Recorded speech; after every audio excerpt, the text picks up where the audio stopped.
Who are the best double game week players and why you should bring them in this week, not next? Welcome to the Gianni YouTube show. Hope you guys are well. Man City, Liverpool, Luton and Brentford all with a double game week in game week 25. But rather than wait till then to set our teams up and try and maximise the double, you should actually move a week earlier because 3 of those teams have really nice game week 24 fixtures. So we're going to look at those 4 teams and we're going to rank the best 3 assets from each. Now, where will I be for game week 25? I'm planning on owning triple Man City, I already do, double Liverpool, possibly 3, and at least 1 Luton player, possibly a Brighton 2, so a Brentford 2. So we'll have a look in a little bit more detail. So look, let's get a state of play. So this is from the Fantasy Football Scout fixture ticker. You can get rid of the columns you want. So I've just gone all the way up to 28 because in 29 we'll have a blank game week. But we can see the teams that are doubling in 25 and the teams that are blanking in 26. Now, chip strategy is important here because some might look at a 25 or a 26 and think that's when I'm going to use my free hit chip, for example. I'm looking at going through this period without my chips other than triple captaincy, right? So game week 25, we'll talk about captaincy later, likely to triple captain Haaland that week. Because I'm not using a free hit in 26, I've got to be careful that I don't load up on too many players from Chelsea, from Spurs, from Liverpool and Luton, knowing in 26 I'll be in a bit of a mess if I've got 7-8 players from those 4 teams. So my plans moving forward, as I mentioned, will be to go still big on City and Liverpool, but offload some of those assets in 26. Shall we start with Man City? I think, look, we all know, for many here, it will be balancing a double attack on 1 defender versus only own 2 of them versus should I go all out on triple attack? And look, when I summarise, my 3rd best Man City option is Kevin De Bruyne. He's not at 1 or 2 because he is expensive, but look, what we do get, I think, with De Bruyne is going to be consistency. I also think minutes look good. Against Brentford, it was great to see him play 90, and I think when we look at the ticker and we look at the minutes and the spread of fixtures, De Bruyne should be good for starts, I think, throughout. Now, when we look at the average position map against Brentford, look how high he is. Yeah. Most advanced on the pitch. This is the average position based on the touches he had. Sure, he didn't play as a sole number 9, but when we look and compare him to the other midfielders, he's so advanced. He's in and around the box. We like that. Also with De Bruyne, you know you're going to get some set-piece threat. The assist threat with him is so big. Perhaps lacked in goal threat against Brentford, but we did see in his cameo against Newcastle not long ago, when the game opens up and he'll run at defences, he's not afraid to take on a shot from distance either. In at number 2, I'm going to go Phil Foden, fresh off the back of a hat-trick. Let's not talk about Foden too much because you guys all know I benched him for his 20-pointer. But an unbelievable player. If you've been watching this channel for the last 6 weeks, you'll know pretty much mention Foden every show. Hopefully, many of you have bought Foden because of my recommendations over the last 6 weeks. So even though I didn't get the 20 points, I hope many of you did. Guys, if you're enjoying the show and you want to support the channel, you can hit that subscribe button and, of course, the thumbs up for the likes as well. It's been a bad week. So Foden is at 2. Now, you'll notice I've not named a defender here. Kyle Walker is the standout defender. I'm just not convinced we need to cover that defence because the upside, I think, in attack is so good. So, for me, De Bruyne, Foden, and then, of course, you're completing it with Haaland. Now, I've bought Haaland in already. Of course, I have. Many of you have already got him. Many of you captained him against Brentford. He got 85-odd minutes. So good. I wasn't expecting that many, but it just shows Pep wants to give him minutes. He wants to get him back up and running. Sure, he's going to look a little bit rusty, but I think against Everton, we'll see an even more improved Haaland. He's been out, we can't forget, for a while. Liverpool is slightly different because they blank in 26. I think 2 Liverpool is sufficient for my team. Also, it's worth noting, one of the best 3 Liverpool players will start at number 3. I would heavily recommend Trent, if you can afford him, and if you can get to him without ripping up your team. For me, to accommodate Trent, I need major surgery. It'd probably mean a sacrifice, like a selling De Bruyne. De Bruyne or Trent? De Bruyne for me over this run. Therefore, I'm prioritising City, and I'll only have 2 Liverpool players. So in at number 3, we've got Trent. A good option, sure, the best defender in the game. Is he absolutely needed for this run? Maybe not. And we're still wary about him being eased back into the team off the back of an injury. Again, he came off just before the hour mark last time out. Who goes at number 1 and 2 though? You know the two players I'm going to talk about. At the moment, we're veering away from Salah until we know more. And again, I still think you'd need surgery to accommodate Salah, and he'll be eased back into the team, just like Jota was, just like Trent has been. Therefore, don't expect to buy Salah and get sets of 90 straight away. So at 3, we've got Trent. At 2, though, I'm going to go Darwin.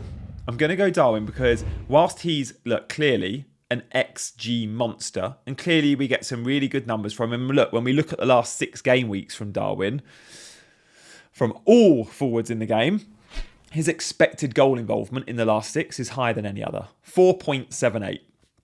Alvarez is second. We've got Adebayo in there, and Wood and Cunha, Watkins. DCL, João Pedro, Solanke and Ogbene is the top 10. But Darwin, head and shoulders at 4.78. But look, the big thing here is the X.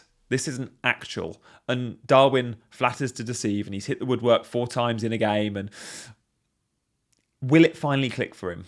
I'm going to likely sell him in 26 anyway. But given the next 3 fixtures are Burnley at home, which, by the way, guys, he's absolutely captainable in that fixture. Then the double game week is Brentford away.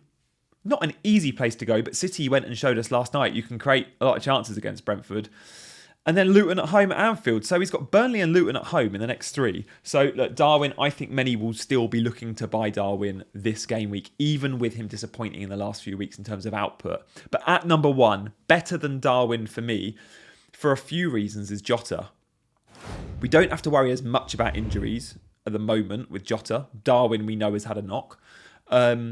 He's a midfielder, so not only does he benefit from the clean sheet point and the extra point for a goal, but probably most importantly for your team, he might be easier to accommodate. You might have players in your midfield you're willing to sell and not players up front you're willing to sell. Do you want to sell a Watkins or a Solanke, for example, or a João Pedro to accommodate Darwin? Or maybe it's easier to sell a Gordon or a Palmer to accommodate a Jota. You need to find some funds, of course. But look, Jota is still going to be my number 1. What will I look like for this? Darwin and Jota only. We have to talk about Luton, though, because I've got a Luton player in. We'll see who in my team selection video, which will be out very soon. The top 3 for Luton, I'm going to start with the number 1, because this is a guy I'm shocked. When I looked on the Scout members area, there's a link in the description to Scout. I was just looking ahead of this video to get some numbers on him. Doughty, who is 4.5 million, he is top for the most points of all defenders in the last 6 game weeks. Tick, right? He is second for the most penalty area touches. Only Adoji has more. He's 5th for expected assists. Excuse me. These are numbers of a premium defender.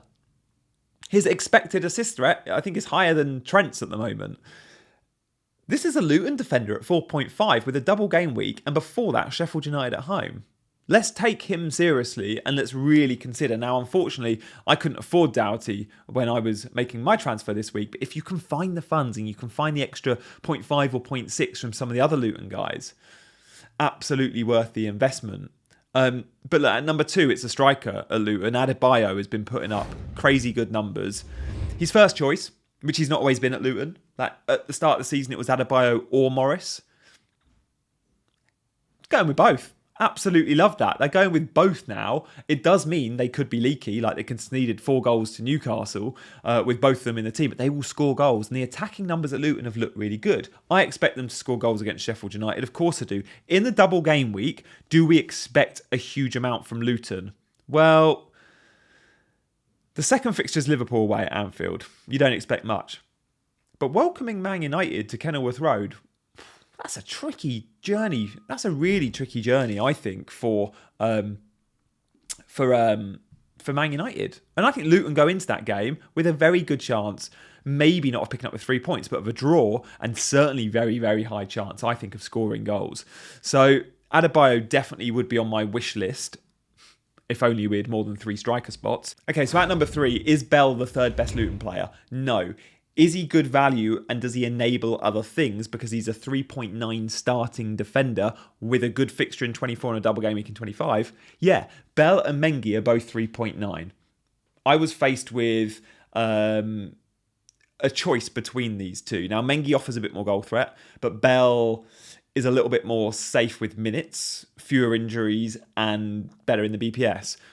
But they enable, and I think that's really, really important, because we might be looking for a defender that can come in and play for you in the double game week, play for you in game week 24, and yeah, by 26 they've got a blank, but you'll have other players that you can maybe bring in by then, or players like Estupinan, who I have, hopefully by 26 are getting minutes again. So look, Luton definitely one to consider, and I think a few will look at them, but don't look at them in 25. Look at them in 24, because that Sheffield United at home is the good fixture there for me. Now it's Brentford, right? This is the team that doesn't have the fixtures, has the number of fixtures, but not the quality of opposition. They've also just got spanked by Man City. So look, Brentford, what do we think ahead of the double? Well, it's Wolves away in 24. Not a bad fixture, but not a good one. And then it's Liverpool, Man City. I don't expect much, but Brentford do historically give the big teams problems. I can't see it against Liverpool and City at the moment, though. So look, Tony is really the only obvious standout option there. But again, are we willing to sell a Watkins for a Tony? I don't think so. Flecken will get you some save points. He was good at that first half against Man City. He was amazing. He's had a poor season. And maybe Pinnock at number 3 as a bit of goal threat. So they're the 3 Brentford. Will I have a Brentford player? No. Will I have a Luton player? Yes. I could have Tony. If there's injuries and stuff, but I think it's unlikely. So look, they're the top 3, I think, from each of the double game week teams. I really think it's worthwhile acting sooner rather than later on this. Let me know in the comments if you agree. Like, maybe on a Tony you wait till 25, or you're reacting to injury news or team news. But the others, certainly Luton, you get in early. Certainly City, you get in early. And look, certainly Liverpool, because Burnley at home this weekend. I really like these fixtures. So let's not wait to 25. Let's act in 24. And if that means taking a hit, I'm okay with that if it's setting yourself up to benefit in more than just that one game week. Guys, I've enjoying seeing lots of you hitting that like button and subscribing. So I really appreciate you doing that en masse of late. I've also been doing lives around the deadline, if you've not noticed. And loads of you have been signing up to become a channel member. If you just click the join button, you can be a channel member, which gets extra content, but also it allows you to get priority comments in the live and in the comments. I'll always get back to all channel members at all times. And if you want to join the WhatsApp group, that's open to you as well. So guys, thank you so much for watching. Team selection video is going to be very interesting and will be out very soon. So keep your eyes peeled. I'll see you next time.